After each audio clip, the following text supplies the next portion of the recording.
You've just entered the Disaster Tough podcast, the place for emergency managers, first responders, and humanitarians who want to get the job done. Stories, lessons, and tips are provided by field experts. This show is owned and operated by professional emergency managers at Doberman Emergency Management. We apply disaster tough logic by protecting life, property, and business continuity through planning, mitigation, and training. Check us out at DobermanEMG.com or click on the show notes. Radio comms just got a major breakthrough with the L3 Harris XL Extreme 400P. It's the newest and toughest radio out there. Built by their space and tactical teams, the XL Extreme series can take a beating. 1,700-degree blast of heat, repeated 3-meter drops, rain, salt water, you name it. The XL Extreme series by L3 Harris can take it. Visit L3Harris.com to schedule your demo today. The battle to monitor and contain COVID-19 just got exponentially better for us. We are officially introducing an electronic, reusable COVID-19 test through our sponsors. It's called the COVID Plus Test, created by Tiger Tech, distributed by FS Global. This is the first FDA-authorized, rapid, non-invasive pre-screener. It's extremely easy to use. Forget those one-time use swabs. This is a disaster-tough technology. For more information on the COVID Plus test, check out our show notes. Welcome back to the show, everybody. It's your host, John Scardina. I am so excited for this week. A couple weeks ago, we were talking about interoperability from that NATO conference, so you should check that out, that episode. But really what we were talking about is pulling in stakeholders, people with different competencies, especially as they're moving forward in their selective sphere of influence within emergency management. Today, I'm very honored to talk with Jessica from the state of Indiana and Jeremy from FEMA. He's the FIT. You can talk about what a FIT is, the federal whatever. We can talk about that in a second. Yes, like I said, informal here. So we're going to have a good conversation talking about how those two pieces work. We have a state perspective. We have a federal perspective. We have to deal with general populations and how do we both train emergency managers and the general population in those exercises. And so a lot of things to discuss here. Jeremy and Jessica, welcome to the show. Hey, thank you. Really good to be here. Well done. So, okay, Jeremy, what does FIT stand for again? So it's a FEMA integration team. Integration team. Yeah, we're integrated right with the state emergency managers right in their state office and work with the state on a day-to-day basis. Great. And so you're out of FEMA Region 5, which I'm aware of is in Chicago. So if you're integrated with the state there, when you say a team, how many members of your team are actually with Indiana? So my team currently has 3 personnel on it. Other states, the makeup is different for each state, but Indiana has 3 folks for preparedness specialists, which I am, recovery specialist, and a grants manager. Okay. Specialist. Yeah. Okay. So you got a small team there, and then Jessica, you're in charge of exercises. And so, just for the sake of our audience, can you give a perspective of what your scope of work is? Yeah, sure. So for the state of Indiana, we are divided into regions. If you can think about our little state, we have the north, central, and south. In that, we have divided that up into districts. And so the way that we run our program is we do what we call a crawl, a walk, a run. We work with our planning team. We come up with a hazard. And Jeremy and I will talk about how we do that later because Jeremy is involved in that, in assisting us with that. But we talk about a hazard. We help write the plan. And then we will workshop that plan, fix it, tabletop, or do a couple of games, fix it, go back, do a drill, do a functional, fix it, and then we full scale that plan. So for us, one exercise series lasts 3 years. First year, we're figuring out the plan and writing the plan. Second year, we're training the plan, right, with our tabletop, our discussion-based exercises. And then that third year is where we're going to get our hands dirty, get tactical, blow things up, respond to it, figure out what we didn't know, fix the plan, and just continue that cycle. That's an awesome way to look at it. I like the 3-year perspective on that. often what I found, and Jeremy could probably speak to this too, those FEMA days, it was like, hey, every single exercise was a no notice. It was like hurricane, no notice, tornado, no Right. notice. And Earthquake in California. yeah, exactly. I'm like, hey, we usually have 120 hours out for hurricanes. We usually see the tornado coming, Yep. but every time it was in the middle of the night, no training, just throw it right in there. And so Right, I exactly. love the idea of crawl, walk, run. I like the idea of hazard based. That's really excellent. And so you said that Jeremy's going to be talking about in a second. But in terms of historical, if you're on this 3-year process that you're working through that, what hazards have you already addressed in India? I'm guessing a flood and maybe tornado. Yeah, exactly. Uh-huh. Exactly. The things that kind of, so we get our data from our threat hazard identification risk assessment. So our thyroid data, and we hold now it's called an integrated preparedness planning workshop, where we have private sector, healthcare, feds, state level agencies, the airport and things like that. We all come together and we talk about what are our top 5. So what's the thing, emergency manager, local emergency manager, what is the top 5 things that keep you, you got gaps, it happens every year, you need training or you need equipment. How can we almost prove that by taking this plan? Let's exercise the plan. And we find, oh yeah, if this fire department, let's say, had another aerial truck, life safety and incident stabilization taken care of. So it's a little bit of let's all get together, let's figure it out. And we do it on that regional level, we do it on a state level, and then a regional level, and then the district level. So there's myself, I'm central region, I've got a partner that's north, a partner that's south, and the state exercise officer takes care of, well, all of the babies and all of the state level stuff. As a team, we do that all together. And so everything from damage assessments with severe weather, because tornadoes all of the time.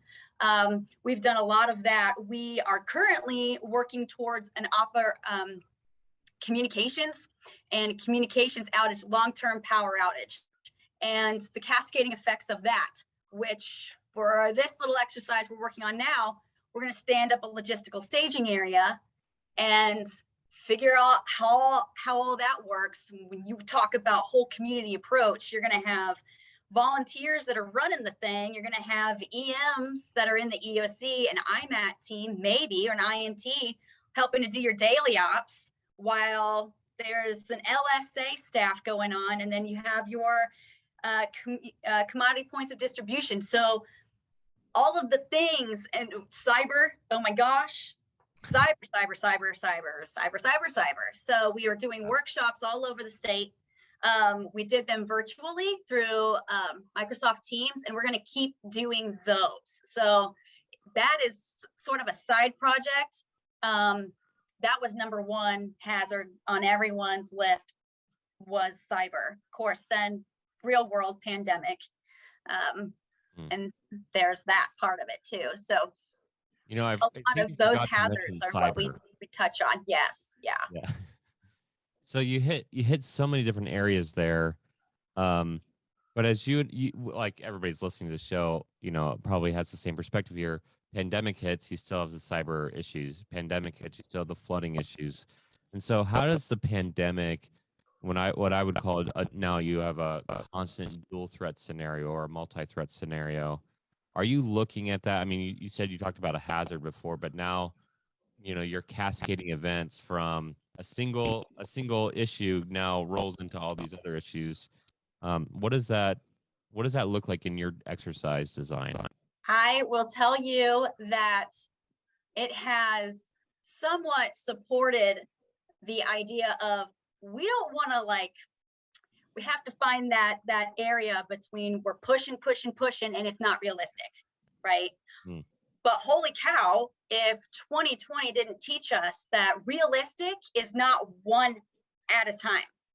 We have a pandemic response, right? We have civil unrest response. We have power outages due to whatever in the summertime, all happening all at the same time. So back in the day, in the before times, what I call, when I would say, I got a great idea for a scenario. Now, hear me out. And it's something happening that's somewhat complex. That would never happen, Jess. That would never happen. I can tell you now, I do not get that anymore out of my scenarios. Right. So we just did a tabletop for a long-term power outage during a heat wave. Mm. And the power outage was due to a solar event, so space weather. I no longer get that will never happen. That's not a thing. I don't get that anymore. So I think that mentality has somewhat shifted that, holy cow, we are in a world where we have to be ready, right? That ready state, but not ready for just that tornado, but that tornado and that cyber attack that happens at the same time, and trying to multi respond to with the resources that you have. Yeah, I mean, it's funny that you brought up space weather. I get like that topic is usually like very polarized, ironically, because it's dealing with the Earth. That is one that yeah. I will say though, for those naysayers who bring that up though, because inevitably I'm going to get people emailing me or putting this on social media. Real world, all the time, we have to look at flights and moving cargo and impacts to GPS.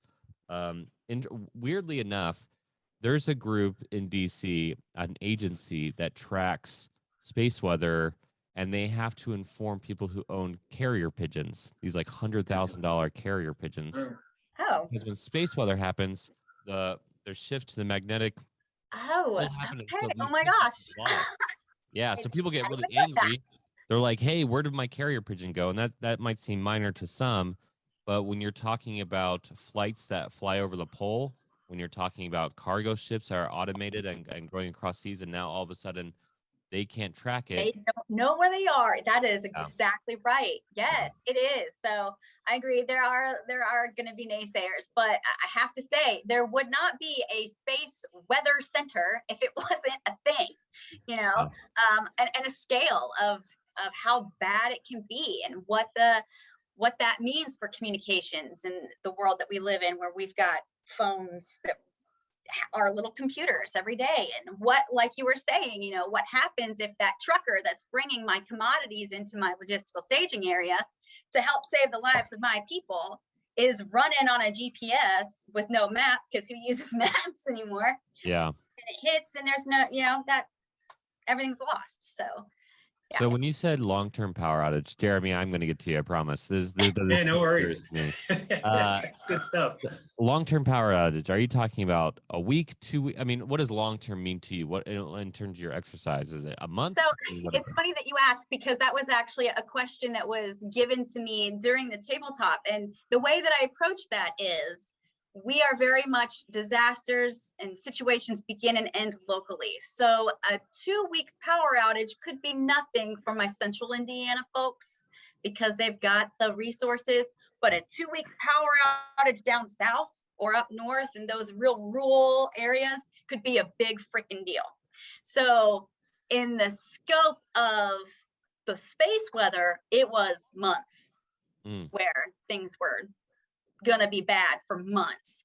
But I did sort of just leave it kind of open-ended, asking questions to that county specifically. It's a long-term power outage for you, Southern County, which, like I said, could be different from other counties that have more resources handy, if that makes any sense. Yeah, and I would also push back on the 2-week thing. I mean, you look at the state of Texas, I think after a week of no power during the winter, I don't think any state would be like, hey, a week of no power. I mean, that impacts everything, and that could be due to several issues. I think of a couple, again, another real world scenario of long-term power outages, obviously from a Hurricane Katrina. One of my favorite stories of all time is when the governor of Louisiana, who she got up there and she was like, she got on the national news, if I see any eluding, we're going to shoot on sight. And she blasted this out to the media. Well, there was no power in Louisiana, Mississippi, or one other state at the time. So in the tri-state area, no power. Nobody was watching this news conference. and it was purely for like show. And it just cracks me up of like, who's your audience here? You know? Yeah. So it's really interesting to think about long-term power outages and impacts of critical infrastructure, which is definitely, see, I'm smoothly moving over to Jeremy here. The federal perspective of critical infrastructure. We definitely have the you're talking about cyber before, but you know, honestly, like just systems working. That DHS critical infrastructure list, the ESF, those community lifelines. And so, Jeremy, were you involved in that response or in that exercise? And if you weren't, can you talk about in general just like power outages and how FEMA approaches getting those systems back online? Yeah, definitely. So I've been a part of the state of Indiana's exercise process since I've been with the state. So during their IPPW, I provided briefings on community lifelines. That way their county emergency managers had a better understanding of lifelines and how to incorporate lifelines into their planning efforts as well as, you know, during a response. And then additionally, you know, working through with them, partnering with Jess and her at the exercise staff at Indiana, you know, working through their exercise with respect to what types of resources they might need. For example, generators, you know, especially with their logistic staging area exercise, they just conducted, you know, kind of taking a look at that. You know, maybe suggesting different ways of doing things with respect to, you know, maybe focus on C pods at the county level, because that's really, you know, the goal that we want to get the counties really up to speed on, you know, working C pods and being able to support the community. And then let the state work on the larger logistics exercise or staging area to support the state overall. So that's pretty much been my role, supporting the state with exercises at least. And then at the larger scale, you know, just looking at power outages in general, trying to identify the types of facilities that critical infrastructure within the state that might need a generator in the event that power is out for an extended period of time. You know, one way, obviously, the Army Corps of Engineers is able to do assessments on facilities, and hopefully the state will be able to have the Army Corps come in, you know, potentially next year or in the future to do generator assessments on various infrastructure that they identify. So as you're talking and you're thinking about, as I was saying about critical infrastructure and human populations, heat waves, cold snaps. That kind of stuff. It's like we look at that.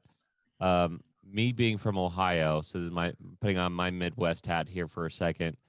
Right. The time of year, the time of day would dramatically impact how we deal with a power outage. If a power outage for whatever reason, we don't need to go into the reason, if a power outage happened during an Ohio State football game, mayhem. It would be absolute catastrophe. You know, not just exactly population, but like, where did the game go? You know, you'd have couches burning in the streets. You'd probably blame Michigan. Michigan totally, it's Michigan's fault. What jerk from Michigan ran into a power station? By the way, if you're a Michigan fan, I'm sorry, you've lost now for 3,598 days. I believe is the count. The last time they won. Yeah, I'm hardcore, like I said. So it'd be a big problem during an Ohio State game. But actually, though, you know, there was a large power outage back in the Northeast, you know, back several years ago that I actually went through when I lived in Ohio, and it was out for at least 4 days, I think, in, you know, the entire part of the north part of the state. So it may happen in the future, you know, hopefully not like it did then, but you have to be prepared for that. Okay, real talk though, if the Browns, if that game went off, who cares? They suck. Like, okay, but like, so I was in California during a 5-day power outage due to heavy winds, and 90% of our neighborhood was without power for 5 days. 10% had power. Now, as an emergency manager who has a GIS background, so you're talking about a THIRA before. That's Hazards Identification Risk Assessment. I like to do an analytically based hazard vulnerability assessment, not just for myself, but for the communities. And I think that's really part of that THIRA, or part of a hazard mitigation, really part of EOP as well. But anyways, So in that hazard vulnerability assessment for our house, a localized HVA, we looked at about 15 different things that just to be aware of our hazards. And when we bought our house, there was one utility company who has been found liable for like 90% of the wildfires, all the power outages, and then 10% of our neighborhood was with the other power company that had much more reliable systems, newer, blah blah blah blah blah. And we moved into that 10% into our area in our neighborhood, and that shows that you don't have to be doomsday preppy. I'm like super anti doomsday preppy. It's just knowing That's your right. local hazards Yeah. and saying, hey, like I'd rather live on top of the hills instead of at the bottom for the flood. I'd rather live with a utility company that's more reliable. Sure. And so it was like Yeah, no true. impact Just on my like, life, but it was definitely impacted all yeah. my neighbors, right? So you're talking a lot of now we're talking like in terms of an exercise design, social vulnerability. You're talking about the local level. Man, I'm going off all the checklists off of my head of like how a power outage could impact. And I'm sure, I'd actually ask people if you're listening to the show if you have ideas of how a power outage impacts your area and what to do to mitigate that. That'd be excellent to get that on our social media feeds to hear back. But in terms of a generalized exercise design, you presented Jessica this 3-year concept, and now with Jeremy providing your background of like how you've integrated, um, what are the steps moving forward? I mean, you both already touched on like stakeholders and using them, but if you're going to give advice to emergency managers in the field, first responder, we have a lot of first responders actually listening to this show now, which is really cool. As they learn about and try to work with stakeholders, especially during the exercise design process, what do you think are like the top 3 priorities to working with them? And what are some gaps that you should be aware of when they're walking into that process? I'll probably start with you, Jeremy. Go from there. Well, I would say, they definitely want to take the opportunity to, make friends with their counterparts during the exercise because, they don't want to wait until the event actually happens to do that. So, I think that's the biggest thing I would say is a benefit of exercising is to make those relationships during that process before an incident occurs. Secondly, it's a great opportunity during exercises to identify their gaps. As the exercise plays out, how they were able to respond to it, and then what gaps do they need to improve on? Do they need more equipment? Do they need more training? Do they need more personnel? So that's another opportunity that they can identify during an exercise. And I think finally, just be willing and open to learn new things and try things in a different way. That's something that I think is beneficial. I've learned things in exercises from other people that I wasn't expecting to learn and or wanted to until I actually saw them do it. And I think it's a benefit to go through an exercise and be able to learn from other people. So it's all things that are positive to come out of exercises. Okay, I'm actually going to pump the brakes on my question because I have a side question, I guess, for Jessica. Okay. We're already going on a tangent. That's like my MO, right? Let's do it. Yeah, we're adding an inject to our exercise here. Yeah, that's perfect. So you were talking about in the process identifying gaps. Jeremy just brought it up again, and in that process, that 3-year process, you go through, you see an issue, you clean, see an issue and clean, which by the way is amazing because I see far too often those after actions come through and it's like that's a lot of nice to knows that nobody does anything about them, right? Doesn't do anything about it. So if you're going through and you're cleaning that process, you're identifying gaps, maybe gaps in capabilities, maybe gaps in competency, maybe gaps in expectations, and you have the artificiality of an exercise sometimes that doesn't provide the amount of stress that happens on people, the adrenaline that happens to people in real time. When you identify those gaps with your stakeholders, how do you approach them? I have some experiences of working great with friends, and then and then the other time you see like these issues, you're like, ooh, like you really don't even understand your own role. Either you're new to your role or there's a capability issue. how do you walk through with them without eroding that relationship you just built? I think that is just a super question. So for me, ta-da, Yeah, we got one super question. Good inject. That is a good inject. Very good. Thank you. For me, the thing that I have found is that there is a respect thing that's going on here. When I'm taking an organization or a jurisdiction, whoever that is, through an exercise series, we know up front we're going to find something somewhere. For me, it's very easy to hear or see, oh, so tactically they know what to do. They just don't have it written down anywhere. They don't have a plan. That, depending on who my individuals are, that may or may not be how I approach it.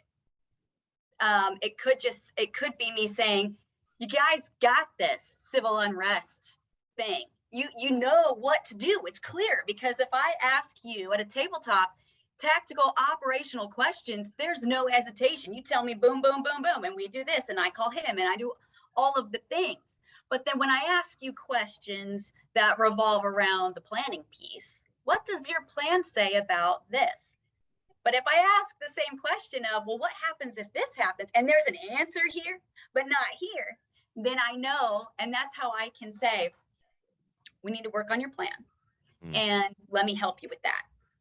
So it's not just, but I'm also going to hold them responsible too. So in the state, we also have a corrective action program. So as you were saying, the after action reports, the improvement matrix are like, whoo, okay. And then we put it up on a shelf and say we did this exercise, and that's all that it is. But what we're trying to do is a corrective action program to say, this is when it's going to be addressed. This plan is going to be written, and this is by who, by when, and then we'll tabletop it again. And so there's a plan there to make sure that we talk about, we've got to write this plan down, because I hate to say it, the guys and gals that have been doing this for as long as I've been alive aren't going to be doing it forever. And there's going to be people coming in, like you said, that are new, that need to be able to pull a plan because they don't know to call the sheriff over here if something in this area goes awry. So the way that I'm speaking to you, 9 times out of 10, and Jeremy knows, because I drag him all over the state. This is the way that I am with my folks, because I have found that honesty and respect and saying, this is, you guys are awesome. Here's the thing. You guys are great, but you could be better here. And I can help you with that. And that's my role. And that's next level as far as I'm concerned. Doing that corrective action program together, helping. I'm from the state. I'm not here to take over. I'm a resource for you guys. And I drag FEMA with me too, don't I, Jeremy? Everywhere. And even if Jeremy's not there, I throw his name out there, because I'm like, then Jeremy Swartz at FEMA.gov can help you too. It sounds like a party. Like I'll just get in the back of the truck if I can and just tag along. So, okay, so you're talking about honesty. You're talking about respect. You're talking about just calling it out for what it is. Jeremy, I'm going to piggyback off of that. We're going on a full inject here. Right. Sure. So we're all, like, I would say 90% of this field is A-type personalities, right? We all think we're the alpha. We all think we're the top dog, the head honcho, the big cheese, numero uno, right? And historically, the field, again, I've been addressing this quite a bit on the show and both of the conferences I've been going at. Before DHS, before these college programs, you know, the field is definitely changing. But historically, the field is led by retired fire and police who come from a command and control and emergency management. It's all about collaborate and cooperate, which is what Jessica's talking about. So as you're approaching people and you're saying, hey, you're awesome, but I love the thought by Jessica, actually. Hey, let me be a support and a value added, and not just tell you your problem, but also provide a solution, which is I'm a big fan of. As you're dealing with these different personality types, do you inherently walk away saying, okay, their pride level is pretty high here. I'm going to need to have a contingency plan because they can't recognize their gap, or if for whatever reason that relationship, as you're talking to them, you're able to see that they're putting up those walls again. How do you, as a Fed, by the way, going down to the golf, big FEMA on my shirt, not very popular. How do you overcome, maybe initially at the exercise or as you're having to approach capabilities? Again, piggybacking up what Jessica said, how are you as the federal guy in the room overcoming, hey, I'm big brother? Yeah, so that's actually a great question. So I've been with the state now for Another Not a good super inject. question, but a Well great done. question. So I've been in Indiana here now for going on to a 2 plus years here in the state of Indiana. So initially, I met those roadblocks. I come across those barriers, and I had challenges dealing with the individuals at the state and local level. But throughout my time, unfortunately with COVID, that allowed me to build and foster my relationship here with the state. It wasn't something that was going to happen overnight, but through the course of the last 2 years, I built relationships at the state level. I've been able to get out to the county level and build relationships at the county level that, they do have that feeling that I'm the Fed and I'm here to help, that we don't want that help from the federal government, but truly I'm here in a supportive role, and to be able to explain that to them in a way that helps them understand that I'm just here to offer suggestions, ways to, make improvements, reduce your gaps and increase your resiliency. I think, through time, it has helped to build relationships throughout the state at the county level and at the state level. And I just want to say, with my other federal agencies that are in the area too, because they have a dog in the fight as well. So, bringing all those players together, other federal agencies, the private sector, the local level, and, that whole community approach to training, exercise, planning, preparedness, it's something that just doesn't happen overnight. And it's a work in progress, and it will continue to be a work in progress for years to come, unfortunately. But it as long as people are willing to, be supportive, make change, identify their, ways to improve, I think that everybody will eventually be successful. Yeah, I like the so what you're both talking about is this axiom. So Rodney Melsick, like, I call him the godfather of planning, because he's still secretly like influencing all the planners around the country, even though he's retired. Yeah. He's definitely the godfather there. But he has an axiom that says the process is more important than the product. Yeah. I have taken that for myself, seeing as a business owner and saying like, hey, your outcome is important. So what I say for my axiom is the process is just as important as the outcome. Still have to have good outcomes. And what you're really both talking about is that process and trying to get to win, as in WIN, win. And really, like, basically trying to take on the Ohio State football team methodology of just constant winning, right? Improvement and winning. And until you get to a bowl game. We're not even going to talk about that. That hurts. But like, really, like the reality here is just putting in my 2 cents. I'm one of those guys who always provides my opinion. Yeah, dealing with a bunch of personality types, dealing with a bunch of different competency levels and experience, exercises. The more you can work with people, time. You say resiliency, Jeremy. I say disaster tough. Like, this is how you build disaster tough communities. I don't want to have to bounce back. That's like my end state. I want to not have to have a disaster. And really the best way to do that is everybody coming to the table. You already know them by first name. And Jessica, Jeremy, and John get in a car and get to go meet everybody because you guys sound super cool. But and I'm in St. Louis, so I'm not too far away. No, you're not. Yeah, you're not. Yeah, great. Yeah. So, but like, seriously, like, that's how it is. I also think it's really, really important that emergency managers, sometimes emergency managers think they have a monopoly on different skill sets. Like, really, you could take a project manager and throw them into emergency management, and they'd probably be very effective. You could take someone who has an economics background, like our chief operations person here at Doberman, Franzi. She's very good at understanding analytics of a disaster. And so, like, walking through that just understanding different skill sets and how they apply, we could probably be better as emergency managers, or at least the best emergency managers are truly the best coordinators and building relationships. It's so And funny, if I may. It's yeah, so funny, Jeremy. I'm flashing back to this very similar conversation in which we've been focusing. So we worked together on FEMA Region 5 Youth Preparedness Council. And last year we were talking about how you don't have to have a degree in Homeland Security to make a difference in emergency management. You can have a computer background, you can have a writing background, you can have all these different backgrounds, and there's a place for everybody somewhere, so long as, to your point, John, we open our minds, we have the same end goal, we get to the table and we talk. And that's exactly right. yeah, I agree with that, and I agree that diverse backgrounds.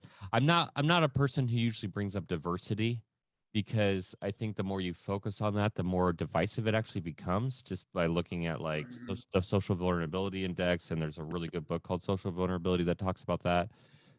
But a diverse, just understanding that you should have a diverse backgrounds and opinions and cultures does help, but focusing on it is totally different thing. Exactly. But Yeah. understanding that and the benefit that it has is incredibly important. I will say that emergency managers of the future, like the degrees that starting to be produced, and the outcome is a guy who has 2 degrees in emergency management, and I'm a big fan of that.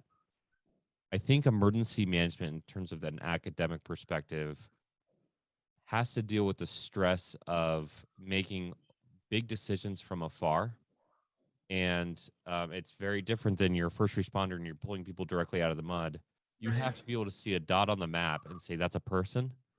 And from a guy who works 16, 20-hour days for weeks on end during responses, you have to be able to handle that stress and understanding the laws and the policies. And there's a lot of like Stafford Act, camera, all that stuff that specifically applies. So yes, bring your background, bring your knowledge, be a value added. Also get more training from Yeah, Doberman, sure.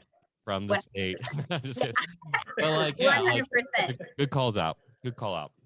Well, as we wrap up here, I just want to give both Jessica, first you, and then Jeremy, your final thoughts on how you can, or what the field can take from both your perspectives, because again, background of perspectives, different perspectives, and really what you would hope to see in the field moving forward. Jessica. Yeah, well, first of all, thank you for allowing me to chit chat with you about this topic. I think for me, it's really kind of what we've already talked about, is just breaking down this wall of, yes, I'm from the state, I'm not here to take over. And I think that, we get lost in semantics of, oh yeah, the whole community approach, but there is something to that, because disasters begin and end locally in that community before maybe I at the state or Jeremy, we even know that something's going on. And so I think if we can just collaborate and see me as a resource, I'm not a threat. I hang my ego up. It's up. And let's just be open and be honest. Let's get ready. Let's be disaster tough for that thing that's coming that we don't maybe know, that we don't maybe know is coming, but we can be ready for it. If we just sit down, we talk about these things, we go through these exercises, we train and we plan together, we're already on the team before the game even starts. And we're already hooked up. We've got those relationships and we're good to go. And that's what's going to stabilize that incident. That's what's going to save lives. And that's what we're here for. I love Emergency that. management is hard. So why not bring more people to the game? Yeah, one team, one fight. I love that Right. idea. All right. Perfect. Jeremy. Yeah, so I just think as a profession, emergency management's going to, continue to be refined and increase, its foothold in society in the years to come, with the changing of disasters, constantly impacting the country, our territories, et cetera. We're seeing, between hurricanes, wildfires, everything that's going on right now, we're going to be looking for, that collaborative individual that wants to take on a role, at that 30,000 foot, that has the vision of a 30,000 foot person that can see the whole picture, and be able to go out or respond to an incident in ways that, support those first responders on the ground to increase their response, and then the recovery aspect of being able to recover better from that incident when it happens. So, emergency management is just going to continue to be a field that I think if you're coming into it now, you're going to really have a brighter, better future going forward. I love that. I love both of those perspectives there. Talk about like throwing lobs to each other, knocking out of the park, and it shows that both of you, from the state and from the federal perspective, are looking at this both from your different angles, but you're able to build off each other, and that's really what you're talking about here, and that's really the message of both emergency management and this episode. We're probably gonna have to come up with a clever name because we hit on several different topics, whether it's from power outages to Ohio State being amazing. And I like that you both agree with that. Go Buckeyes. Yeah, go Bucks. Yeah, Michigan sucks. I think that's the whole phrase there. Yeah, so we covered a lot of topics, and you're talking really about big picture stuff. You're talking about 30,000 foot level, Jeremy, and then you both just gave powerful examples of collaborating with other people at that 30,000 foot level, being able to see all the stakeholders that you'll be involved with. That those exercises that you do really help identify who their key stakeholders are, the contingency plans, the gaps to be able to refine. And I'm a big fan of that. So congratulations to you both for doing well. And I'll probably see you on the road. I'll jump in the back of your SUV here soon. Yeah, plenty of room. Definitely. Yeah, great. Definitely going to have you both back on the show sometime, because we talk about exercises and a lot. And I think there's a lot more to be said about that. So thank you so much for coming on the show. Thank you. If you like this show, which you should have, this is my shameless plug. You need to give us a 5-star rating. You need to subscribe. You need to ask us a question. If you're on social media, whether it's LinkedIn or Instagram, Facebook, whatever, for the Disaster Talk podcast, or you have a question about our work at the Doberman Emergency Management, reach out to us, ask a question. If you have a follow-up, you can always send us an email. We get lots of emails from info@dobermanemg.com. But please have the gravitas to ask the question on social media and let Jessica or Jeremy answer directly. And we'll see you next week.